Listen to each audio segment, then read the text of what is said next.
Hello all, मेरा नाम है अभिषेक जैन और आज जो टॉपिक हम लोग पढ़ने वाले हैं वो है rotation theorem complex number chapter से। तो आइए स्टार्ट करते हैं।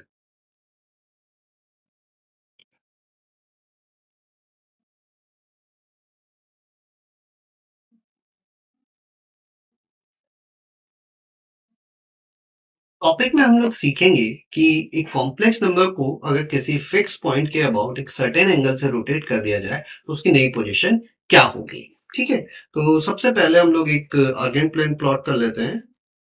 ये हो गई हमारी इमेजिनरी एक्सिस, ये हो गई हमारी रियल एक्सिस, और जो पॉइंट ऑफ इंटरसेक्शन हो गया वो हो गया ओरिजिन। ठीक है, यहाँ पर ले लेते हैं complex number Z1 corresponding two point A. इस कॉम्प्लेक्स नंबर को हम रोटेट करना चाहते हैं। अब सबसे पहला क्वेश्चन आता है कि किस पॉइंट के अबाउट रोटेट करना है, रेफरेंस पॉइंट क्या है। तो सबसे सिंपल रेफरेंस पॉइंट हम लोग लेते हैं वो है ओरिजिन।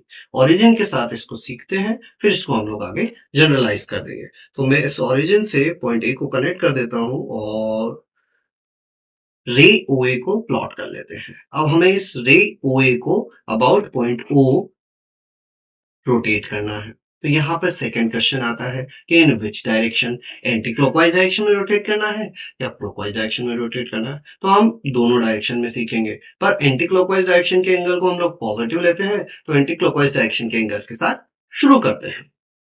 तो इसको मैं एंटी क्लॉकवाइज डायरेक्शन में अल्फा एंगल से रोटेट कर देता हूं, और मान लीजिए कि रोटेट करने के बाद जो फाइनल पोजीशन हमें मिलती है वो है point B, complex number Z2। ये एंगल है अल्फा।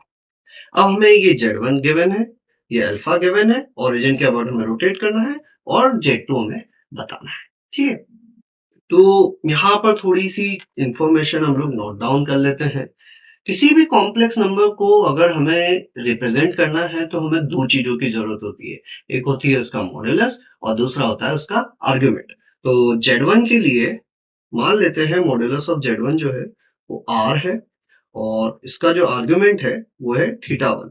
तो Z1 को हम लोग किस तरह से लिख सकते हैं, Z1 is equal to R e raise to the power iota theta 1। आते हैं Z2 पर। अब देखिए हमने केवल रोटेट किया है, तो length of OA will be equal to length of OB। Length में किसी प्रकार का कोई चेंज नहीं होगा, तो जो Z1 का मॉड्यूलस है वही Z2 का मॉड्यूलस होगा। ठीक है, आर्गुमेंट के लिए मान लेते हैं कि इस Z2 का आर्गुमेंट जो है वो है थीटा 2। तो Z2 को किस तरह से लिखा जा सकता है, Z2 will be equal to R e raise to the power iota theta 2। इसको कह देते हैं इक्वेशन नंबर 1 और इसको कह देते हैं इक्वेशन नंबर 2। ठीक है, अब हमें रिलेशन पता करना है Z2, Z1 और अल्फा के बीच में। क्या किया जा सकता है, डिवाइड कर देते हैं इस इक्वेशन 2 को इक्वेशन 1 से।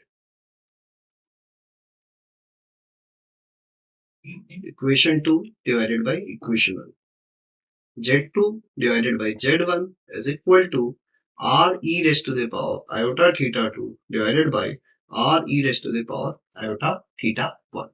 R से R कैंसिल हो जाएगा और हमें मिलेगा Z2 is equal to Z1 e raise to the power iota theta 2 minus theta 1। अभी थीटा 2 माइनस थीटा 1 क्या होगा, ये कंप्लीट एंगल है थीटा 2, और यहां से यहां तक का एंगल है थीटा 1। तो डिफरेंस जो होगा वो होगा अल्फा। तो हम लोग लिख देते हैं थीटा 2 माइनस थीटा 1 की जगह पर अल्फा। ठीक है, तो ये मिल गया हमें relation between Z2, Z1 and alpha. यहां पर ध्यान से देखा जाए, Z1 जो थी वो थी हमारी इनिशियल पोजीशन, Z2 जो थी वो थी हमारी फाइनल पोजीशन, और अल्फा जो था वो था हमारा एंगल ऑफ रोटेशन। तो इसको क्या लिखा जा सकता है कि final is equal to initial into e raise to the power iota into angle of rotation. तो ये रहेगा हमारा फाइनल फॉर्मूला। अब बात आती है कि अगर क्लॉकवाइज डायरेक्शन में रोटेशन किया जाए तो फिर क्या चेंज होगा। तो कुछ चेंज नहीं होगा। इतनी सी बात हमें ये ध्यान रखनी है कि एंटी क्लॉकवाइज डायरेक्शन के एंगल्स को हम लोग पॉजिटिव रहते हैं, तो अल्फा जो होगा वो पॉजिटिव होगा, और क्लॉकवाइज डायरेक्शन के एंगल्स को हम लोग नेगेटिव लेते हैं तो अल्फा जो होगा वो नेगेटिव होगा। अगर रोटेशन क्लॉकवाइज डायरेक्शन में हो, जैसे कि यहाँ पर हम लोग देख लेते हैं, मान लीजिए कि ये जो है बी पॉइंट हमारी इनिशियल पोजीशन है और ए पॉइंट हमारी फाइनल पोजीशन है। तो जो रोटेशन हो गया वो किस डायरेक्शन में हो गया, क्लॉकवाइज डायरेक्शन में हो गया। तो इस केस में इस फॉर्मूला से जाएं तो हम लोग क्या लिखेंगे, फाइनल फाइनल पॉइंट है अभी z1 is equal to initial है z2 into e raise to the power iota. अब यहाँ पर हम लोग अल्फा की जगह क्या लिखेंगे, माइनस अल्फा लिखेंगे। ठीक है, तो क्या बात हमें ध्यान रखनी है, अगर एंटी क्लॉकवाइज डायरेक्शन में रोटेशन हो रहा है तो एंगल ऑफ रोटेशन पॉजिटिव लेना है, क्लॉकवाइज डायरेक्शन में रोटेशन हो रहा है तो एंगल ऑफ रोटेशन नेगेटिव लेना है। और जो फॉर्मूला रहेगा वो रहेगा final is equal to initial times e raise to the power iota into angle of rotation. Clear है? तो आगे बढ़ते हैं।